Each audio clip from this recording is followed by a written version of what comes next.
Hello everyone, I hope you all are doing very well. तो स्वागत है आप सबका एक नई वीडियो में। तो लास्ट वीडियो में हमने सुपरपोजिशन थ्योरम का कंसेप्ट देख लिया था और उसका एक एग्जांपल भी सॉल्व किया था। ठीक है, अब आज की वीडियो में हम एक और एग्जांपल सॉल्व कर रहे होंगे सुपरपोजिशन थ्योरम पे बेस्ड, और उसकी कुछ लिमिटेशंस देख रहे होंगे। तो बिना टाइम वेस्ट किए हुए चलते हैं अपनी वीडियो में। तो सबसे पहले हम देखते हैं अपना एग्जाम्पल नंबर 2।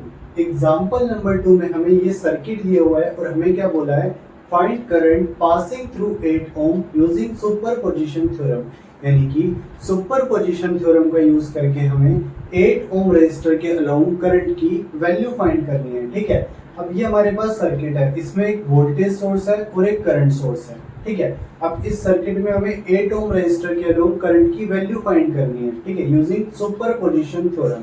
ठीक है, तो सुपरपोजिशन थ्योरम के स्टेप्स लगाना हम स्टार्ट करते हैं। ठीक है, सबसे पहले स्टेप 1 हमें क्या कहता था, take one source and make all other sources inactive. यानी कि सबसे पहले हमें कोई भी एक सोर्स लेना है और बाकी सारे सोर्सेज को इनएक्टिव कर देना है। ठीक है, तो हम क्या ले रहे हैं, सबसे पहले हम 28 वोल्ट का वोल्टेज सोर्स ले रहे हैं और 28 एम्पेयर के करंट सोर्स को इनएक्टिव कर रहे हैं। ठीक है, तो स्टेप 1 में हम क्या कर रहे हैं, taking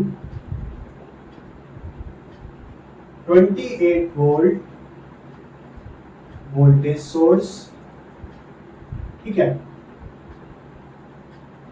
and making 28 ampere current source in active.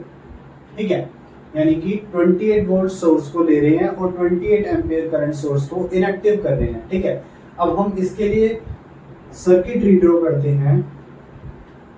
Redrawing the circuit.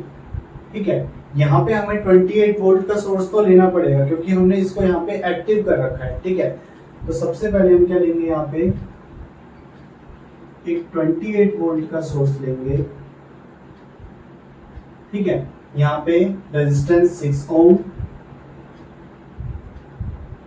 इसके बाद हमारा पूरा सर्किट सेम उतरेगा, बस क्या कहते हैं, यहाँ पे 28 एम्पेयर सोर्स को हमें क्या करना पड़ेगा, इनएक्टिव करना पड़ेगा। ठीक है, तो 6 ओम ये है हमारे पास, 8 ओम, देन वी हैव 10 ओम।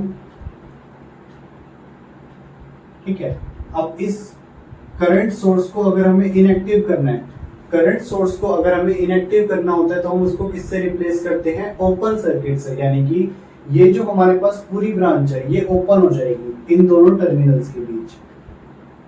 ठीक है, तो ये हमने अपना सर्किट रीड्रॉ कर लिया। ठीक है, अब हमें क्या देखना होता है स्टेप 2 में कि यहाँ पे हमें नोडल एनालिसिस लगाना है या मैश एनालिसिस लगाना है। ठीक है, तो क्या कहते हैं, यहाँ पे हमें क्या दिख रहा है, वोल्टेज सोर्स दिख रहा है। अगर वोल्टेज सोर्स होता है तो हम क्या लगा रहे होते हैं, मैश एनालिसिस लगा रहे होते हैं। ठीक है, मैश एनालिसिस लगाने के लिए हमारे पास स्टेप्स क्या होती हैं, सबसे पहले हम आइडेंटिफाई करते हैं हमारे पास कितने मैशेस हैं।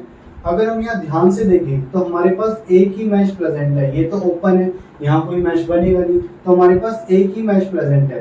तो मान लेते हैं यहाँ पे हमने करंट एज्यूम कर लिया, क्या करंट फ्लो कर रहा है यहाँ से, मान लिया हमने यहाँ से करंट फ्लो कर रहा है I1।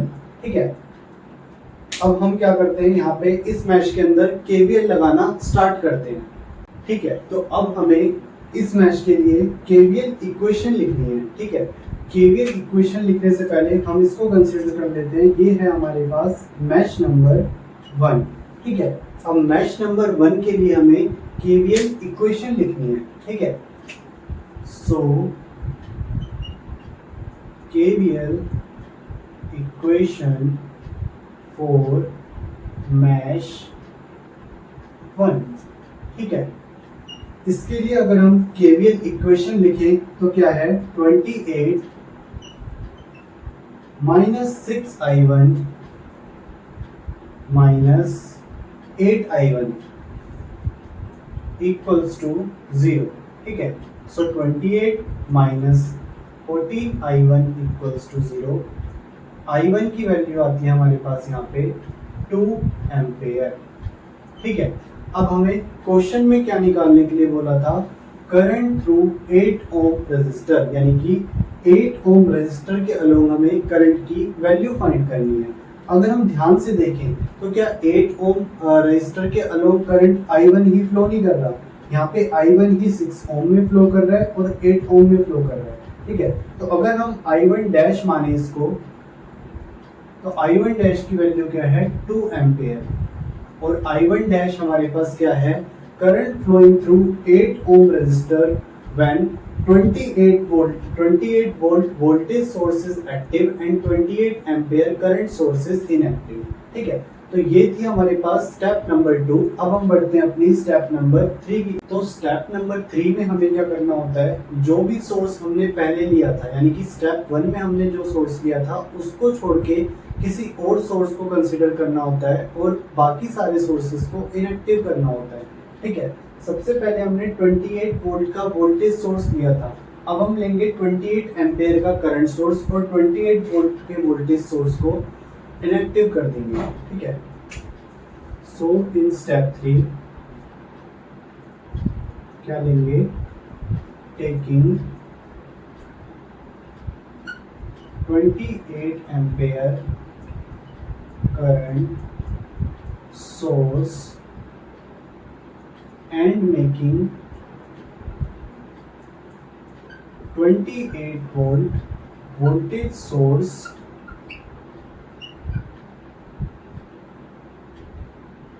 inactive। ठीक है, अगर हमें वोल्टेज सोर्स को इनएक्टिव करना है तो हम उसके लिए क्या करते हैं, उसको शॉर्ट सर्किट कर देते हैं। ठीक है, यानी कि सिंपल यहाँ पे एक ब्रांच आ जाएगी।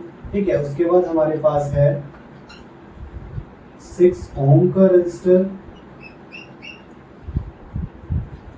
एक है 8 ओम का रेजिस्टर, फिर है हमारे पास 10 ओम का resistor and at last we have 28 ampere current source. ठीक है, अब हमें देखना है यहाँ पे हम नोडल एनालिसिस लगाएं या मैश एनालिसिस लगाएं।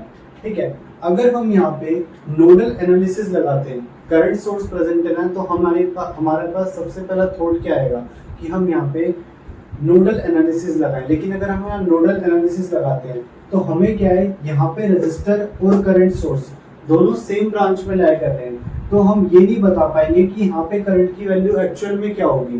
ठीक है, इसलिए हम क्या करते हैं, इन दोनों मैशेस के लिए हम KVL लगाते हैं। ठीक है, यानी कि यहाँ पे मैश एनालिसिस का यूज करते हैं। तो मैश एनालिसिस यूज करने के लिए हमें सबसे पहले क्या करना पड़ता है, मैशेस को आइडेंटिफाई करना पड़ता है। अगर हम यहाँ मैशेस को आइडेंटिफाई करें तो कितने मैश हैं, एक मैश हमारे पास ये है और एक मैश हमारे पास ये है। ठीक है, हमने यहाँ पे मान ली करंट की वैल्यू I1 और यहाँ पे मान ली करंट की वैल्यू I2। ठीक है, अब हम इसके लिए क्या करते हैं, KVL इक्वेशंस लिखते हैं।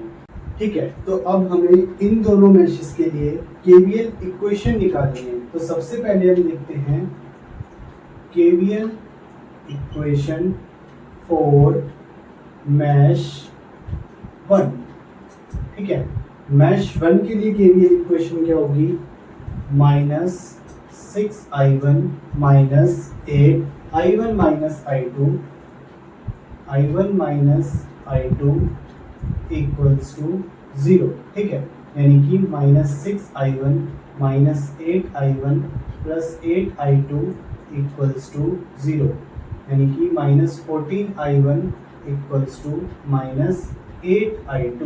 ठीक है, अब अगर हम यहाँ से देखें जो I2 करंट है, I2 करंट क्या हमारे पास 28 एम्पियर का करंट नहीं है, यहाँ पे I2 की वैल्यू क्या है 28 एम्पियर है, क्योंकि यही करंट यहाँ पे इस ब्रांच में फ्लो हो रहा है। ठीक है, तो I2 की वैल्यू है यहाँ पे हमारे पास 28 एम्पियर।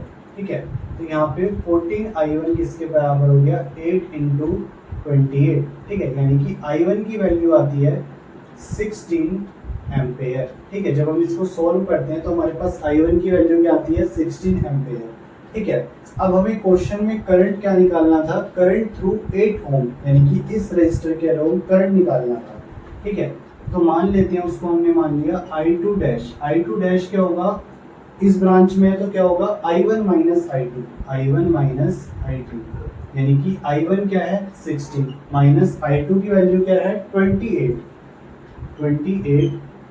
इसका मतलब क्या है माइनस 12 एम्पेयर। ठीक है, ये क्या है करंट की वैल्यू है जो हमारे पास 28 एम्पेयर का करंट सोर्स एक्टिव है और 28 वोल्ट का वोल्टेज सोर्स क्या है इनएक्टिव है। ठीक है, अब हम देखते हैं अपना स्टेप नंबर 4।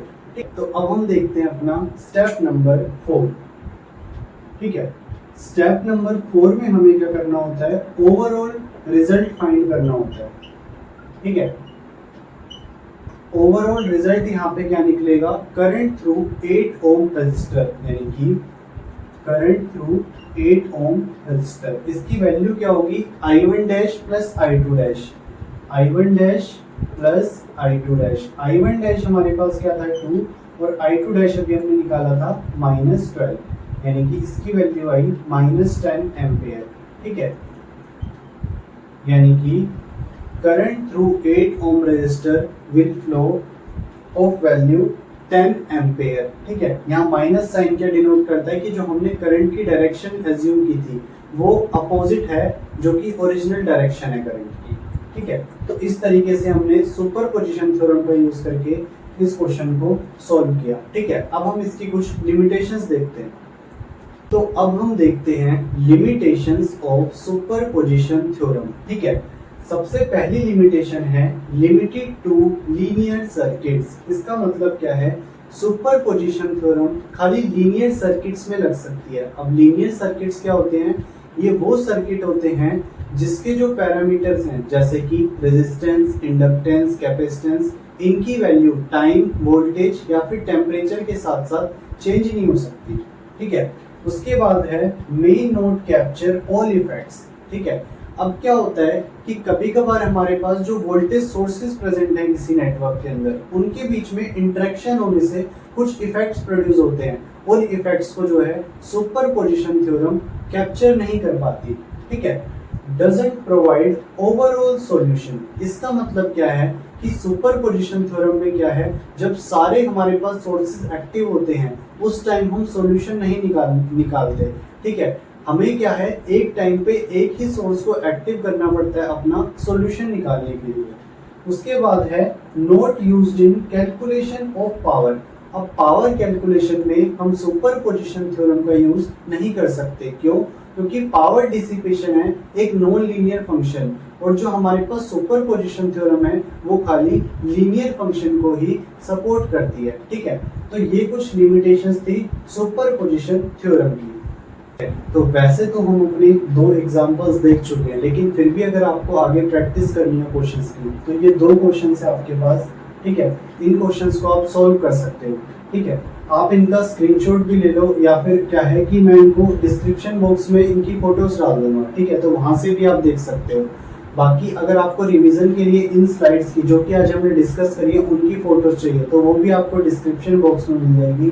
ठीक है, और आपको अगर कंप्लीट जो है इसका कंसेप्ट पढ़ना है सुपरपोजिशन थ्योरम का तो उसके लिए आपको हैंड रिटन नोट्स मिल जाएंगे जिसका लिंक आपके पास डिस्क्रिप्शन बॉक्स में होगा। ठीक है, उसके बाद भी अगर आपकी कोई क्वारी रहती है तो let me know in the comment box. ठीक है, ताकि हम आपकी क्वारी को जल्दी से जल्दी सॉल्व कर सकें। ठीक है, तो आज की वीडियो में इतना ही, मिलते हैं आपसे नेक्स्ट वीडियो में। Till then peace out, thank you.